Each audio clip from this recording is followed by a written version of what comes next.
मित्रों, इस संसार में जन्म लेने वाला हर एक जीव को इस संसार को छोड़कर जाना ही पड़ता है।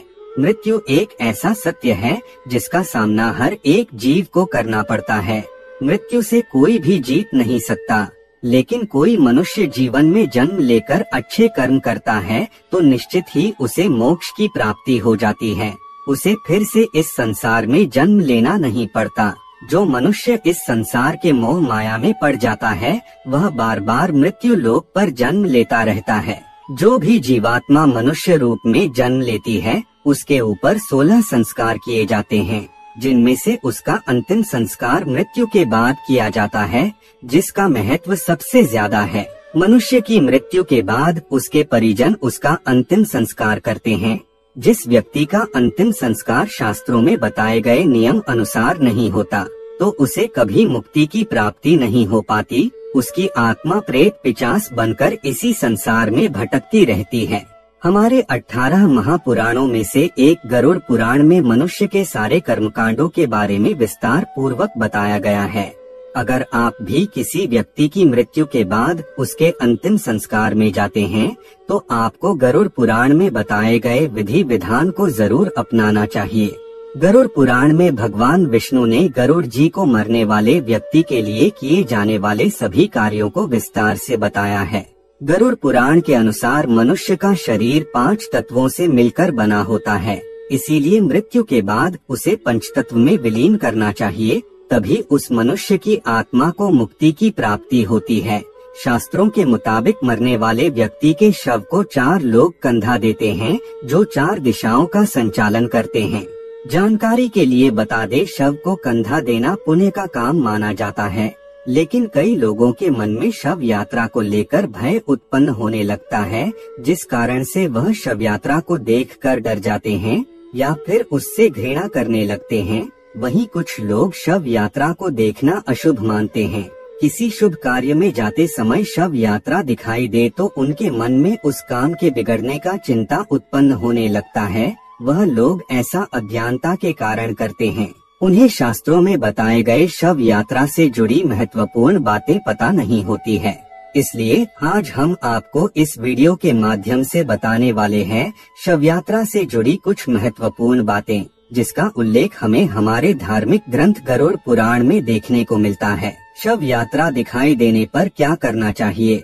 अगर घर के पास किसी की मृत्यु हो जाती है तो आपको क्या करना चाहिए? किसी की शव यात्रा में शामिल होते समय कौन सी सावधानियां बरतनी चाहिए? तो आइए मित्रों, अब जान लेते हैं गरुड़ पुराण के मुताबिक शव यात्रा दिखाई देने पर मनुष्य को आखिर क्या करना चाहिए और शव यात्रा में शामिल होते समय कौन सी बातें ध्यान में रखनी चाहिए। अधिकतर लोग शव यात्रा देखने के बाद अचानक से डर जाते हैं। अगर किसी काम के लिए जा रहे होते हैं तो उस काम को भी उस समय छोड़ देते हैं और घर आकर स्नान करने लग जाते हैं। उन्हें लगता है कि यह एक अशुभ संकेत है। उन्हें लगता है कि शव यात्रा दिखाई देने पर उनका काम बिगड़ सकता है, उन्हें उस काम में सफलता नहीं मिल सकती, इसीलिए वह घर पर आकर स्नान करने लगते हैं। लेकिन ऐसा सोचना बिल्कुल गलत है। हमारे धर्म शास्त्रों में शव यात्रा का दिखाई देना बिल्कुल भी अशुभ संकेत नहीं माना गया है, बल्कि इसे एक प्रकार का शुभ संकेत कहा गया है। शव यात्रा को देखकर हमें एक महत्वपूर्ण सीख मिलती है कि चाहे मनुष्य कैसा भी क्यों न हो, वह धनवान हो या गरीब, इससे कोई फर्क नहीं पड़ता, क्योंकि हर एक व्यक्ति का अंतिम सफर श्मशान घाट में ही होता है। शव यात्रा सभी मनुष्यों की अंतिम यात्रा मानी जाती है। इसे मोक्ष का मार्ग भी कहा गया है। इसी मार्ग से गुजरकर मनुष्य परमात्मा के पास चला जाता है। फिर एक बार यह सोच कर देखिए कि भगवान की ओर ले जाने वाला यह यात्रा भला अशुभ कैसे हो सकती है। शास्त्रों के अनुसार शव यात्रा के दर्शन होना अशुभ नहीं होता, बल्कि यह एक शुभ संकेत माना जाता है। शव यात्रा के दर्शन हो जाने पर मनुष्य को उस मृतक की आत्मा को नमस्कार करना चाहिए, क्योंकि वह भगवान के पास जाने के लिए निकल चुका है। इसीलिए जब भी आपको रास्ते में शव यात्रा दिखाई दे तो बिल्कुल भी ना घबराएं और इसे अशुभ समझकर उसके तरफ पीठ भी ना करें। आपको उस समय परमात्मा का ध्यान करते हुए मरने वाले की आत्मा की शांति के लिए प्रार्थना करनी चाहिए और राम के नाम का जाप करना चाहिए। शास्त्रों के मुताबिक अगर आप किसी काम के लिए जा रहे हैं और रास्ते में आपको शव यात्रा दिखाई दे तो समझ जाइए कि आपको उस कार्य में सफलता मिलने वाली है। यह एक शुभ संकेत माना गया है। शास्त्रों में बताया गया है कि शव यात्रा दिखाई देने पर कभी भी उत्पात नहीं करना चाहिए। कुछ लोग ऐसे होते हैं जो शव यात्रा देखने के बाद हंसी मजाक करने लगते हैं, जो बहुत ही गलत माना गया है। चाहे मरने वाला व्यक्ति आपका शत्रु ही क्यों न हो, आपको किसी की भी मृत्यु पर खुश नहीं होना चाहिए।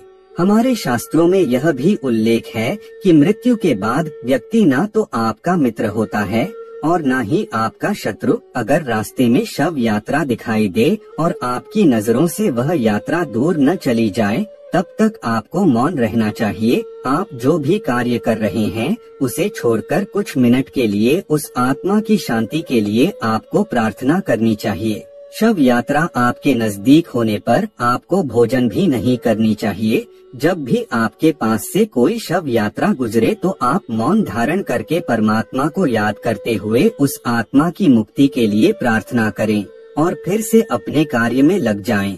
अगर किसी सुहागन महिला यानी पति से पहले किसी पत्नी की मृत्यु होती है तो आपको उस समय उस स्त्री की शव यात्रा में सिंदूर गिराना चाहिए। शास्त्रों में उल्लेख है कि जिस स्त्री की मृत्यु उसके पति से पहले हो जाती है उसे मोक्ष की प्राप्ति होती है। जिस स्त्री को उसका पति कंधा देता है उसकी कभी अधोगति नहीं होती। हर सुहागन स्त्री यही चाहती है कि उसकी मृत्यु उसके पति से पहले हो, जिससे वह एक सुहागिन की तरह श्रृंगार करके अपनी अंतिम यात्रा कर सके। बता दें, किसी भी सुहागन स्त्री की शव यात्रा दिखाई देना बहुत ही शुभ संकेत माना जाता है। अगर आपको कहीं पर भी किसी सुहागन स्त्री की शव यात्रा दिखाई दे तो आप थोड़ा सा सिंदूर गिरा दें और उसकी आत्मा की शांति के लिए भगवान से प्रार्थना करें। इससे आपको सौभाग्य की प्राप्ति होती है। अगर कोई शव यात्रा आपके घर के नजदीक होकर गुजरती है तो आपको शव यात्रा पर थोड़े से फूल जरूर डालने चाहिए। यह यात्रा ईश्वर के पास जाने की यात्रा होती है।